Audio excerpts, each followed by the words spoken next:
자, 어제 당내 분란에 좀 책임을 지겠다. 원조 윤핵관 장제원 의원이 이 선을 후퇴하겠다 이런 선언을 했는데 이후에 당 분위기는 어떻습니까? 일단은 지금 현재 대통령의 국정운영 지지도가 좀 낮게 나타나 있는 상황이고 또 당 내용을 수습해야 되는 책임 있는 정치인들이 있을 텐데 그런 내용들이 잘 정리가 되고 있지 않기 때문에 누군가 이 사태를 만들었던 사람이 전면적으로 나서서 좀 책임을 지고 그래야 대통령이 국정 운영을 향해서 힘을 받게 일할 수 있도록 공간을 열어줄 것 아니냐. 적어도 이런 공감대들은 충분히 형성돼 있는 것 같습니다. 예. 그러니까 일단은 이준석 전 대표가 제기했던 가처분 신청이 받아들여지면서 가장 뜨거운 책임론에 올라서 있던 건 권성동 원내대표였거든요. 근데 명확하게 권성동 원내대표가 책임지겠다는 목소리보다 일단 사태를 수습하겠다라고 나서게 되니까 그 이후에 권성동 원내대표에 대한 책임론이 더 불거졌는데 예. 그 이후에 장제원 의원이 나서서 SNS에 글을 쓰고 완전한 백의종군을 선언하게 되니까 뭐 장제원 의원뿐 아니라 권성동 원내대표 또 지금 현재 정부에 책임 있는 사람들이 다 이선 후퇴하고 뒤로 물러서야 되는 것 아니냐는 공감대들이 여실히 형성된 것 같고요. 일단은 이런 과정들을 좀 거쳐갈 때 많이 국민들께서 일단 1차적으로 경고를 세게 준 것 아니겠습니까? 예. 취임 100일을 맞이해서 이대로 가서는 안 된다고 준 경고의 메시지가 비단 중도층, 일반 국민, 야당에 대한 목소리뿐 아니라 보수층 내에서도 나온 겁니다. 예. 그래서 이 경고의 메시지를 받아들고 한번 변화할 수 있는 동력들을 만들어간 시발점이기 때문에 대통령실도 지금 인적 쇄신의 과정들을 거치고 네. 있고요. 지금부터 중요한 건 그렇게 뒤로 물러난 뒤에 정말 어떻게 새롭게 쇄신하는 모습들을 앞으로 대통령실의 개편이나 예. 또 당에 대한 새로운 지도부를 구성하는 네. 과정에서 보여주게 되는 그런 과제들이 이제 앞으로 남은 것 같습니다. 예, 어쨌든 사퇴 수습부터 하고 거취 표명하겠다고 했던 권성동 원내대표가 좀 뻘쭘해진 거 아니냐 뭐 이런 얘기를 하시는 분들도 있고요. 지금 오히려 초재선 의원들 목소리가 지금 당내에서 훨씬 강경하고 크거든요. 네, 숫자가 많죠. 숫자가 많아서 그런 겁니까? 아니면 일단 윤심이 좀 실려 있는 겁니까? 그게 지금 상황에 따라 나눠볼 필요가 예. 있는데요. 2020년 총선이 좀 기이했던 총선입니다. 그 당시에 수도권이 거의 국민의힘 당시 미래통합이 전멸하기 시작했고 그리고 영남권 중심으로 또 비례대표 초선들이 굉장히 많이 살아남게 됐던 선거이기도 했죠. 그래서 김종인 비상대책위원장이 그 당시 들어왔을 때에도 중진의 목소리가 좀 과하게 나오기보다는 오히려 초선에게 엄청나게 힘을 실어줬고 그 뒤에 이준석 당대표가 탄생됐던 전당대회에서도 오히려 김웅 의원을 더 이렇게 밀어 올리는 과정들을 거치는 것처럼 초선 의원이 앞장서 갖고 당대표도 나오고 해야 되는 것 아니냐. 그런 분위기들이 무르익었던 것이거든요. 근데 이제 대통령 선거를 거치면서 중진 중심의 목소리들이 커지게 됐는데 예. 그게 지금 민심으로부터 꽤 많은 지탄을 받게 되는 상황이 된 것 아니겠습니까? 네. 그러니까 초선 의원들이 조금 더 강하게 목소리를 내고 있는 것 같은데 다만 중요한 지점은 이 초선 의원들의 목소리가 국민의 민심에 아주 그 정확하게 반응하듯이 맞춰 나와야 되는데 타이밍 상으로나 그리고 그 목소리를 내고 있는 방향이 국민의 민심과 한 방향으로 가고 있는가에 대해서는 좀 되짚어 볼 필요가 있거든요.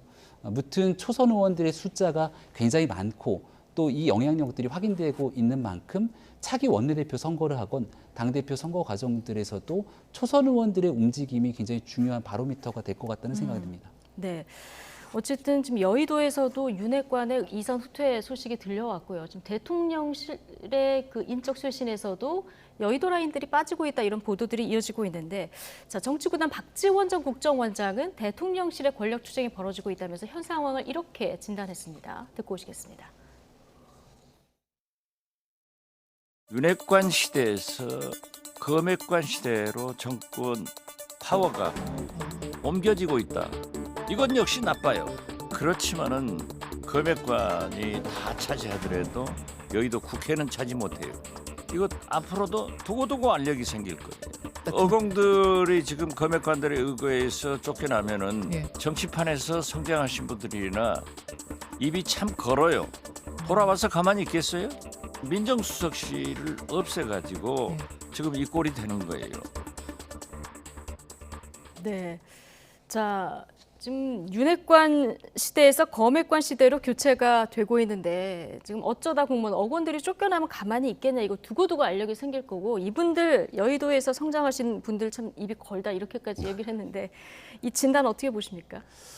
내부의 어떤 균열과 불만, 특히 이제 인사를 통해서 그런 게 누적되고 있는 과정인 것만은 맞는 것 같아요. 네.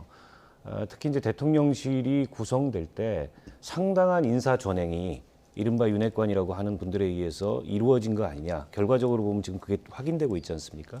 특히 이제 장제원 당시 인수위 비서실장을 중심으로 그와 가까운 여의도 출신들이 대통령실에 가서 자리를 많이 차지했는데 이번 당 상황 관리하는 것도 그렇고 네. 마뜩지 않다. 게다가 이제 사적 채용 논란도 그 과정에서 불거졌고 그렇다 보니까는 대통령실의 또 다른 윤핵관들, 그러니까 비서실장을 축으로 한 뭐 수석들 이런 분들이 이른바 여의도 윤핵관 라인을 타고 들어온 그런 이 대통령실 참모들을 정리하기 시작한 이게 이제 권력 투쟁의 지금 본질인 것 같아요. 물론 거기에 이제 검찰 출신들의 입김도 작용을 했죠. 그렇게 되면 겉으로 내놓고 말은 못하지만 이른바 이제 정치권에서 어공으로 대통령실로 간 사람들 상당수 있는데 그 사람들이 뭐 실력이 있고 없고를 떠나서 불만이 누적되지 않겠습니까? 네. 지금은 이게 표면화되지 않겠지만 정권의 힘이 좀 빠지고 그리고 일종의 이제 레임덕 현상이 일어나게 되면 여러 가지 그 형태로 불거질 가능성이 있고 박지원 원장께서 아마 현실화될 수 그런 있다. 점을 예. 경고한 게 아닌가 싶습니다. 지금 그러면서 민정수석실을 없애서 지금 이 상황이 됐다 이렇게 얘기를 마지막에 진단을 했는데 이거 어떻게 들으셨습니까? 여기에 대한 진단에는 전혀 동의할 수가 없습니다. 그러니까 지금 현재 정부를 향해서 야당은 검찰공화국이라고 거세게 밀어붙이고 있는데 사정기관을 한 손에 집어넣고 통할할 수 있는 과거의 민정수석실의 기능 그대로 있었다면 과연 여기에 대한 민정수석실을 얼마나 또 공격을 했을 거라고 이제 생각을 하게 될 수밖에 없고요. 오히려 이제 민정수석실의 문제보다는 집권하고 나서 초창기에 기존에 있었던 청와대를 용산 대통령실로 옮기면서 뭔가 유기적으로 대통령실이 움직이지 못했던 일에 대한 평가, 책임들이 지금 이뤄지고 있다고 생각하고요. 예. 윤석열 대통령의 트레이드 마크는 결국 공정이고 상식 아니겠습니까? 지금 문제가 있는 사람들이 책임을 지고 있는데 그 책임이 과연 공정한 것인가? 그리고 이 책임지고 있는 사람들 속에서 잘하자고 이제 새롭게 하게 되는 인적 쇄신이 국민의 상식에 맞게 이루어지는 것인가? 이 두 가지만 네. 충족하게 된다면 어공에 대한 문제점들 그런 일들도 싹 사라질 거라고 생각합니다. 짧게 한 가지만 박원석 의장께 여쭤보겠습니다. 민정수석실 사실 과거에 문제가 굉장히 많아서 대통령이 공약으로까지 이제 이걸 없애겠다고 해서 없앴는데 지금 이렇게 해보니까 없애는 게 낫습니까? 아니면 그래도 있는 게 낫습니까? 어떻게 보십니까? 글쎄요, 좀 더 지켜보고 평가를 해야 될 예. 것 같은데 과거처럼 사정기관을 그 한 손에 쥐고서 예. 대통령이 직접 사정기관을 컨트롤하는 이제 그런 형태는 아니고 사정 역할은 사정기관에 맡기겠다. 그건 좀 진전된 거라고 보는데 예. 박지원 원장이 지적한 맥락도 뭐냐면 그러다 보니까 이게 체계적이지가 않다. 이게 엉망진창이다. 이 점을 지적을 하는 것 같아요. 예. 그러면 대안을 가지고서 좀 체계적으로 대통령실도 관리하고 공직기강도 바로잡고 그렇게 해야 되는데 그런 뭐 이 대안적인 모습은 없는 채로 일단 없애는 게 무조건 좋은 거냐 뭐 이런 지적을 한 게 아닌가 싶습니다. 예, 알겠습니다. 오늘 두 분 말씀은 여기까지 듣겠습니다. 나이트 포커스 김병민 국민의힘 광진갑 당협위원장 그리고 박원석 전 의원 두 분과 함께했습니다. 오늘 고맙습니다. 네, 고맙습니다.